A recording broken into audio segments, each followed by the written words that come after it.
Anyway, I'll start and the slides will catch up to me. As an eco-broker, I'm a real estate agent, but I got a green designation, which is from the Ecobroker International Corporation.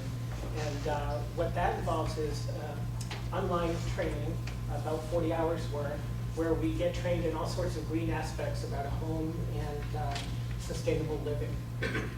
So we learn things from indoor air quality to radon testing, water testing, as well as some green financing options and so on. So my role as an eco-broker isn't really to tell you or teach you about each individual area in particular. Rather, it's to develop a resource of referrals that we can send people to when they have questions. So from either a homeowner or a home buyer perspective, I'm primarily a person who educates the people and refers them to the particular resource. Excuse me. So for example, I would refer people to one of our presenters, Glenn, who is more familiar with financing options, and they know the details. They're the experts in the areas, but I'm just really a resource and a referral person.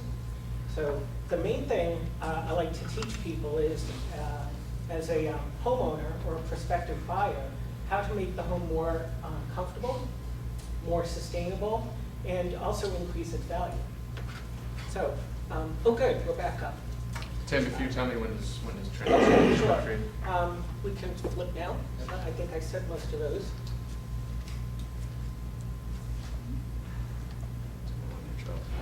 I just want to see what my next topic is supposed to be.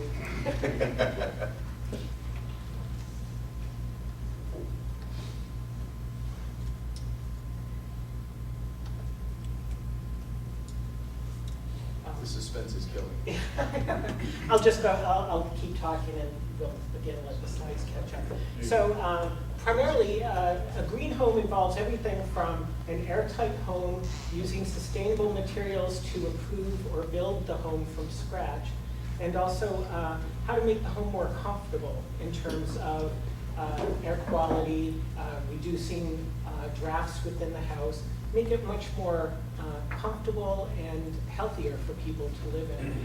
It also involves things like using low VOC paints and adhesives without the caustic chemicals and the smell that you sometimes get after you, say, painted or redone a floor or something like that. Again, I put together a whole network of referrals to send people to, and I passed out some cards to people because I have a green website and I write a green blog on all sorts of different green type of topics for homeowners and renters. And one of the pages I have on there is an eco-friendly partners page. So I like to refer people to that because I include everything from general building contractors to interior designers to landscapers who use native plants in their plans.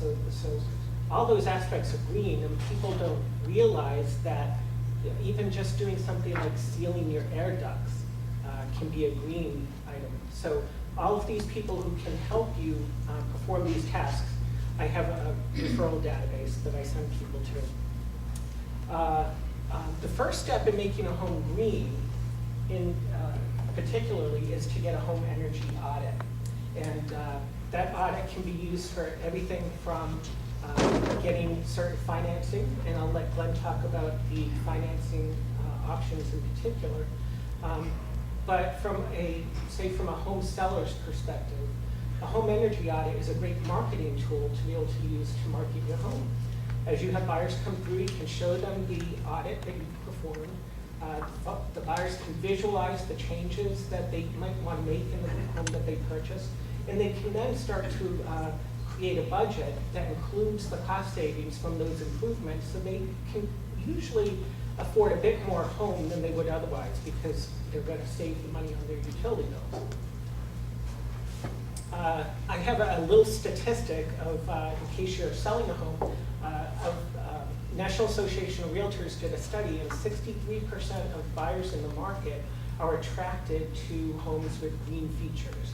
So if you're thinking of selling your home and you want to make some improvements to the home, typically people are going to make improvements before they put their home on the market anyway. They might repaint, or they might change a garage door, they might add new windows or something like that. So those types of things that you would normally do can be greened up in a way to improve the value of your home and make it more attractive to buyers, because as I said, 63% buyers are very interested in green homes. That is that on homes. What's my slide?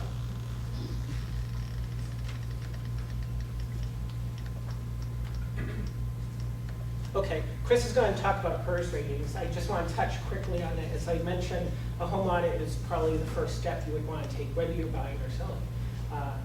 When a home audit is done, a professional comes in, they run all sorts of tests, determine where the home can be made most energy efficient, and many times they'll assign a HERS rating. And Chris can talk about the details of the HERS ratings, but that, again, is also another marketing tool that a homeowner could use when they're selling it. Together with the audit, they present the HERS ratings, and people are very interested. They'd like to see that you've done some of that work. What does HERS stand for? Oh, Home energy rating system. In general, homes use about $1,900 a year on energy costs. So that's heating, cooling, etc. When you do an energy audit and then you do follow up on the recommended improvements that the auditor presents to you, typically you save about 10 to 15% on your utility bills afterward.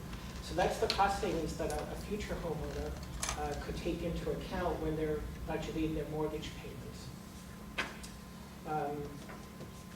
I think that is probably everything I wanted to mention, because we're getting